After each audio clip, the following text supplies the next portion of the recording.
Yep. Wow. Opening up a TEDx conference. Fantastic. These words are very important words in my life. Come to Norway, I will make you happy. They were spoken to me by my wife, who I'd met in Kristiansand in the south of Norway some years ago. We moved to England, to the UK. That's where I was living at the time. And after a couple of years in the UK, she basically had enough. She said, I want to go home. And she wanted me to go with her. Actually, she didn't say that. She said, I want to go home. You do what you like, she said. But she basically wanted, I think she meant she wanted me to go with her. She said, come to Norway, I will make you happy. And to be honest with you, I knew nothing about Norway as a country, pretty much. It was a mystery to me. But you know, that's a bold statement, isn't it? Come to Norway, I will make you happy. Let's just get this here. She has a point, though. I mean, if you look at the United Nations, again and again and again, Norway is voted the most desirable country to live in. So she has statistics to back her up, doesn't she? And I thought to myself, why not? Why not? You see, I've always had something which I believe has got me very far in life, and that is curiosity. Curiosity is a very important thing to have. Also, it's kind of in my name. Pellegrino is a very strange name. It means pilgrim. And it's a very strange name, even for Italians. It's an Italian name. So traveling is in my blood, you know? And if I could take a moment just to tell you about my blood, here's a great picture of my father. Isn't that a cool photo? That's a lovely photo. Do you like the socks? Aren't they fantastic? Eh? This photo was taken in 1958, just before my father decided to leave the south of Italy and move to the UK. He was looking for something that he referred to as la dolce vita, the sweet life. And strangely enough, he ended up working in a chocolate factory as well, yeah? In the UK, la dolce vita. Now, why was he doing this? He was doing what people have been doing since we ever existed, basically. He was getting out. He was basically growing, because you see, people need to grow. We all need to grow. Without growth, we stop living. We need to grow. And growth comes in many forms. Some people think that growth is earning more money. Growth can be development. Growth can be expansion. It can be, for him, it was basically go get a job. So that's what he did. And that's why I was born in the UK. And that's, by the way, why I speak with this lovely English accent. Do you like my accent? Now, be honest with me. Were you surprised when I started speaking English with this accent? You were, weren't you? I think you were expecting something a bit more Italian. Is that true? The problem is, when I start to speak the Italian accent, people start to laugh at me. You don't take me so serious. It's true, huh? It's true. But when I speak with this lovely English Hugh Grant accent, you take me seriously. It's fantastic, isn't it? Huh? Yeah. Now, I love speaking English to people who don't expect me to speak English like this. Do you know what's going on? You expect me to speak with the Italian accent because that's what you expect. That's what you expect. And do you know what? There's another thing about people. If I can get this going here. People need to know. You need to know. And when you don't get what you think you know, you react. Does that make sense? When you don't get what you think you know, you react. And that's what happened to me when I came to Norway. You see, my job today, what I do basically, is I help people communicate better across cultures. What I do is help people to look for certain behaviors. You see, when I came to Norway, I had to start looking for behaviors. What is it that these people do? This group of Norwegians, what do they do? And it's the same any country you go to. What do they do? And I'm looking for certain behaviors in your group, and this is the important part, certain behaviors that are expected, reinforced, and rewarded. What is it you do that you expect each other to do, and you reinforce and you reward? We can start with the simple stuff. I bet when you go home, you guys, tonight, you're going to take your shoes off before you go in your house. Is anybody not going to do that? And you know that's the right thing to do. What I challenge you to do today is when you go home and don't take your shoes off. Go on, see how that feels when I'm looking at the audience now, and there's a lot of people like, oh, you know that, don't you? Yeah? It's fantastic, yeah. Other behaviors I would look at, elevator culture. Elevator culture is unique in Norway. Well, not unique, but for me it was quite strange, elevator culture. The rules of standing in an elevator, what are they? Stand in a corner, don't look at anybody else, and don't speak. Isn't that more or less what you do? Yeah. Now, this kind of behaviors, they must come from somewhere. And with Norwegians, when you talk about Norwegians, your environment is a very, very special part of what makes you. And space is an important part of Norwegian culture, space. And we have lots of it, don't we? There are only 5 million of us. 5 million. Woohoo, we just passed 5 million. I had 5 million people at my sister's wedding in Italy, it's... So... space is an important part, and you can be standing in the middle of Oslo in the middle of the day, and there's lots of space all around. It's part of who we are. Now, I've got something for you here. Here's what I've put to you. This is good. This is a good thing. Having space is a good thing, It's part of what makes us the calm Nordic people we are. But you see, there's another need that people have, and it's called the need to be connected. We all need to feel connected. And this is a great picture I took on a Norwegian beach. In the south of Norway, very different to an Italian beach and a Brazilian beach.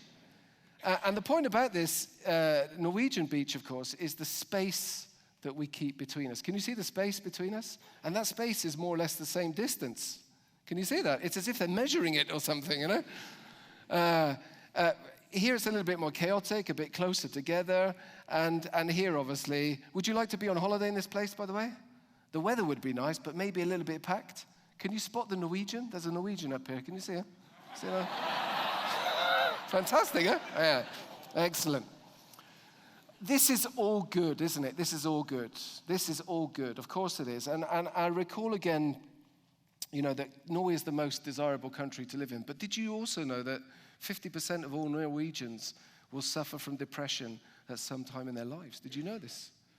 And I think, actually, that this space, which is a good thing to have, can often be not so good. I have a concept that I work with called the good, the bad, and the ugly. The good, the bad, and the ugly. That every culture has its good side, its bad side, and its ugly side. And I think of these words again. Come to Norway, I will make you happy. But since we're talking about happiness, let me talk to you about happiness. I was raised in a culture where if you're happy, you show it. My Italian background... show your happiness. In fact, show all emotions. If I'm happy, I'm happy. If I'm sad, I'm sad. I look really sad. If I like you, I like you. Can you feel the love? Can you feel it? If I don't like you,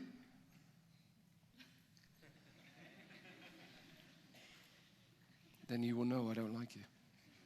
Isn't that cool? Yeah. We show our emotions. Now, I want to show you a quick video of an Italian showing his emotions. It's Roberto Benigni, an actor who won an Oscar. It's a fantastic video. And there's pretty much no doubt that this guy is really happy. If we could just play this video here. And the Oscar goes to... Roberto!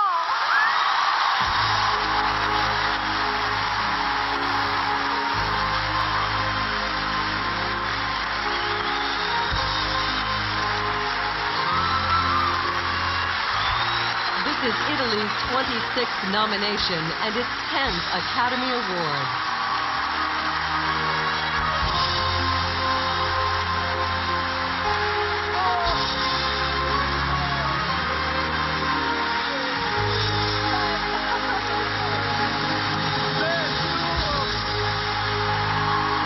Okay, yes, we can turn the film off there. Wasn't that good? Do you love that? Makes you feel warm, makes you feel good, doesn't it, huh? Fantastic, Now, one thing I noticed when I came to Norway was that I changed as a person.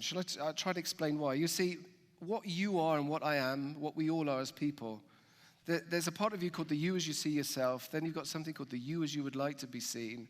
And the third part is the you as others actually see you, yeah? And you see, when you move to another country and another culture, this one comes under attack. You started seeing me differently because my Italianness that I showed, you see, wasn't always appropriate, especially when I was angry, And I remember the first lectures I used to do. I used to do a lot more of this, actually. I used to be like this. I'm culturally adapted now. I've learned to keep my arms. I used to do a lot more like this, my arms. And then I started noticing Norwegian audience weren't actually listening to me. They were watching my arms, So I learned to culturally adapt. What I've learned to do, basically, is to control myself. This is an important part, isn't it? Control. Control is a good thing. Impulse control. Great. Now, I'm going to show you another quick video about control. This is a Norwegian politician who got into a lot of trouble for having a violent outburst. It was called a violent outburst. I'm going to show you the violent outburst with the sound off. If we could just play the video here. Just play the video. Look, this, you can see she's angry. I mean, it's obvious, yeah? But it's the control of the anger. Can you see that? Look, you know? Remember, this is a violent outburst, yeah? I mean, it's not fantastic, you know? I showed this to an Italian friend of mine, and he said, "Does she have Tourette's?" I mean, control, control, control. Yes, good. Okay, if we stop the film there, good. Control. The problem with control, and here's my point. This is what I want to challenge you with. There's a problem with control. You see, anything that undermines people's feeling of autonomy, in other words, anything that leaves them feeling controlled, will decrease their intrinsic motivation and very likely have other negative consequences. You see, the more control we have in our lives, especially external control, could be emotional control, rules and regulations, it affects our ability to be motivated, being controlled. Remember that people need to grow. And there are different ways to kind of stop growth. Here's another way to stop growth. My father was the typical patriarchal Italian father, you know? There was a lot of control in the home that I grew up in. Basically, he made the decisions like this. And when he did this, you said yes. And if you didn't say yes, he would ask you a really tricky question. And the question was, where are you sleeping tomorrow? That's a really scary question, eh? And this episode actually happened once. I wanted to go to a party. He said no. I went anyway. I came home in the middle of the night, put my key in the door. The key didn't work. Yeah. He made me sleep outside all night. Now, you can do one or two things. You can either feel sorry for me, don't feel sorry for me. This is an important episode in my life. Because what I learned to do, you see, I learned to be creative. I learned to break the mold, to get out of that control. How do you get around this? And I didn't realize this at the time. But first, I took a very optimistic attitude towards it. Okay, you want to play that game? We'll play that game, yeah? I confronted the challenge. I used my imagination, and I used something really important. I exercised something I call constructive discontent. I was unhappy with this in a constructive way. Do you know what I did? I had a little special window upstairs at the top of the house that I left open so that when I went out, I would come home in the middle of the night. The door was locked. I would climb in through the window. And unless my father watched his TED one day, he still doesn't know to this day how I got back inside the house. Yeah. These are the key attitudes for growth. You need constructive discontent. You've got to be unhappy, but not in a negative way, in a constructive way. How can I change this into something good? You see, there's something about Norwegian culture. It's not exclusive to Norwegian, but it's something that I've had to grow with, where I've tried to show a lot of the constructive discontent. This is a field of poppies, not in Norway, a picture taken in Italy, in Tuscany. And a story, you see, around 500 years before Christ, BC, there was this Roman king. His name was Tarquinius, and he was going around beating everybody and winning all the battles. He was called Tarquinius the Proud. Tarquinius the Proud had just won another battle, or actually his son had won the battle, and the son wanted to know what to do with the defeated people, the village of Gabai. So he sent a messenger to his father to ask what to do. And Tarquinius the Proud, he was so proud and great, he couldn't even be bothered to speak. Instead, he walked around his garden where he had some poppies, thinking and swinging his stick. And as he swung the stick, he was knocking the heads off the poppies in his garden, you see. And from there, that story in Italy, we have something called the tall poppy syndrome. You call it something else in Norwegian culture. It's the tall poppy syndrome, a social phenomenon, I have to put it on the board, in which people of genuine merit are resented, attacked, cut down, or criticized because their talents or achievements elevate them above or distinguish them from their peers. You know about this, don't you? It's called the tall poppy syndrome. So what's wrong with this picture up here? When you look up this picture, there's a poppy at the back sticking its head up. Can you see that poppy at the back? And the theory says when you see one of those, chop it off. That's a shame. That is a real shame. Because people need to grow. They really do. They need to feel important as well. They need to feel important. And what I'm suggesting is exercise some constructive discontent, in a positive way. Turn this into something good. Because I'm not here to change the world, but I'm here to change the tall poppy syndrome. That's what I love to do. I've written a book about all this, and in this book I talk about a guy called Paolo Rossi. He's an Italian soccer player, football player. And I love this guy for two reasons. Number one, in the 1982 World Cup Championships, he scored 3 goals in one game against Brazil, and probably one of the best Brazil teams ever. 3 goals in one game. Italy won the World Cup. He became a national hero. What we don't hear about is that 2 years before that game, he was in jail for corruption. So he went from jail to national hero in 2 years. Now, I don't know about you, but that gives me hope. That gives me hope. And how did he do it? I'll tell you how he did it.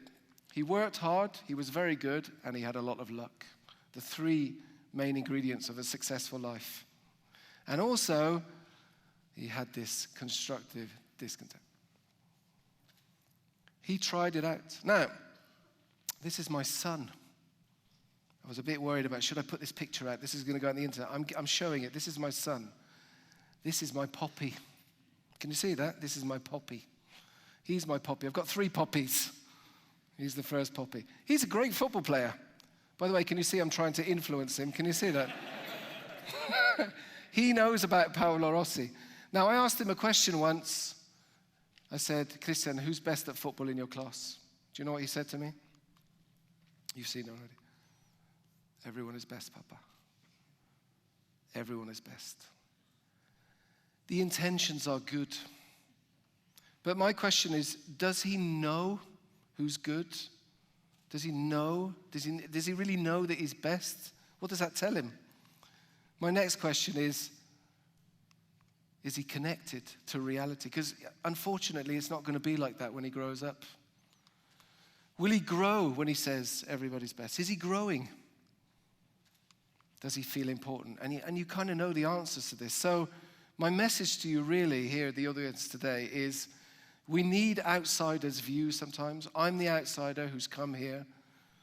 There are lots of great things about this place. We know that. But my challenge to you is to exercise constructive discontent sometimes, to not be happy all the time. We're always told how great Norway is. It is great, we know that. But sometimes challenge things. Go out there and challenge things.